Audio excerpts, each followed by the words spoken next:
प्रतिवर्ष हम 26 जनवरी को गणतंत्र दिवस मनाते हैं और आप सब राष्ट्र के प्रति अपनी भावना रखने वाले व्यक्ति समय निकालकर इस दिन यहाँ बराबर उपस्थिति दे रहे हैं। आप सबका हार्दिक स्वागत, अभिनंदन। यह दिन हमारे लोकतंत्र को हिंदुस्तान में लागू करने का प्रथम दिन है। 26 जनवरी 1950 को ही हमारा संविधान लागू हुआ था और उसी की याद में हम इसको मनाते हैं। हालांकि 15 अगस्त 1947 को देश आजाद हो गया था, लेकिन हमारे महान नेताओं ने लंबे समय तक विश्व के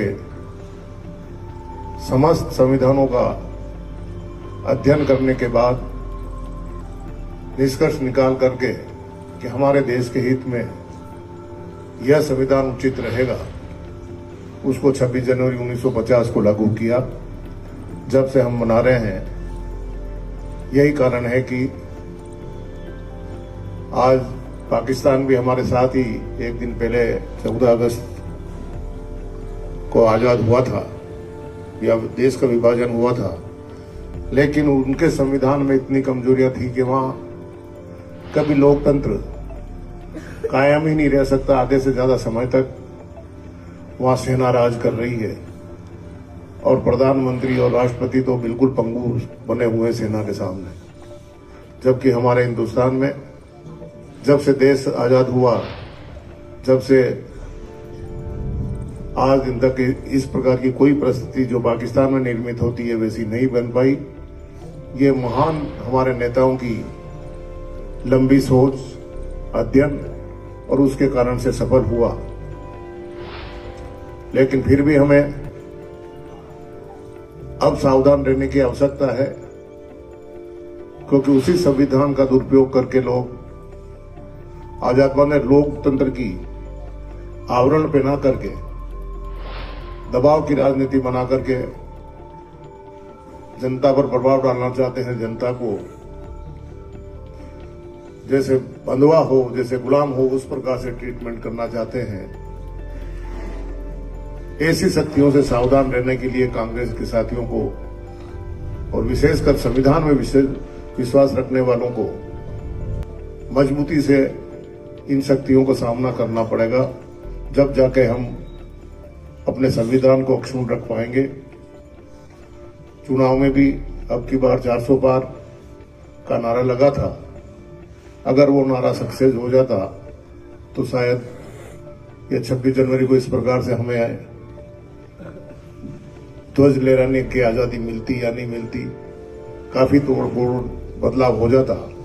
लेकिन उसके बावजूद भी इन लोगों के इरादे कम नहीं है। वोट देने का अधिकार हर व्यक्ति को, चाहे अरबपति हो, खरबपति हो या चाहे बहुत ही गरीब और दबाव आदमी हो तो भी एक वोट का अधिकार है, और चाहे पहलवान हो, चाहे लूला हो, लंगड़ा हो तो भी एक वोट अधिकार है। उस एक वोट के ऊपर भी अब डाका डलने की संभावना हो गई। रोज दिन समाचार पत्रों में आता रहता है, आप देखते रहते हैं। राहुल गांधी अकेले ऐसे व्यक्ति हैं जो पूरे हिंदुस्तान में इन शक्तियों से टक्कर ले रहे हैं, निर्भीक होकर के। अगर उन पे कोई छोटा मोटा भी ब्लेम होता तो शायद अभी तक उनको भी जेल में डाल दिया गया होता। लेकिन अपने पुरखों की संपत्ति नेशनल हेराल्ड अखबार, जो उन्हीं के पुरखों की थी, पंडित जवाहरलाल नेहरू ने स्थापना की थी और ट्रस्ट था, उस ट्रस्ट का मालिक उस परिवार के सदस्य नहीं बनेंगे तो और कौन बनेंगे। लेकिन तो भी फर्जी मुकदमे चला करके प्रेशर बनाने का प्रयास किया जा रहा है, दबाव डाला जा रहा है कि तुम्हें भी अंदर कर देंगे इस मामले में। लेकिन फिर भी आदमी नहीं डर रहा है। प्रधानमंत्री बनने के लिए तो देश में कई पार्टियों के, अलग अलग छोटी पार्टियों के दल के नेता भी अपना मुंह निकालते हैं, लेकिन इस जो संविधान के साथ खिलवाड़ करने वाले लोग हैं उनके सामने बोलने की हिम्मत कोई नहीं कर रहा है। तो हमें अपने नेता पर फक्र होना चाहिए और उनकी नीतियों को हमें आगे बढ़ाना चाहिए। पहले तो विधानसभा और लोकसभा में भी ही वोट चोरी का, वोट गड़बड़ी का माहौल रहता था, लेकिन अभी राजस्थान में जो चुनाव होने जा रहे हैं उसमें तो इन लोगों ने स्थानीय निकाय नगर पालिका के चुनाव में और पंचायती राज के चुनाव में भी चोरी करने की पक्की ठान ली है। लेकिन वो तो हमारे कांग्रेसी कार्यकर्ता और विशेष करके हमारा निम्बाड़ा नगर और ब्लॉक कांग्रेस कमेटी बहुत सक्रिय रही। इस कारण से इन सरकार को भी और अधिकारी भी प्रेशर में आ गए और कुछ निष्ठावान अधिकारी भी थे जिन्होंने गलत काम करने से मना कर दिया। नहीं तो 13,000 आदमियों के नाम काटने की तैयारी पूरी कर ली थी।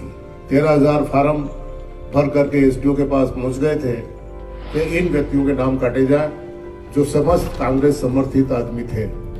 तो जब इतना बड़ा खिलवाड़ हो रहा है, ऐसे में अपन अगर सावधान नहीं रहे तो निसंदेह हम अपने देश का, अपने प्रांत का और अपने शहर का बहुत बड़ा नुकसान कर बैठेंगे। लेकिन हमारे महान नेताओं ने जो बलिदान दिया है, उनकी भावनाओं के साथ, उनके त्याग के साथ खिलवाड़ हो रहा है इस देश में।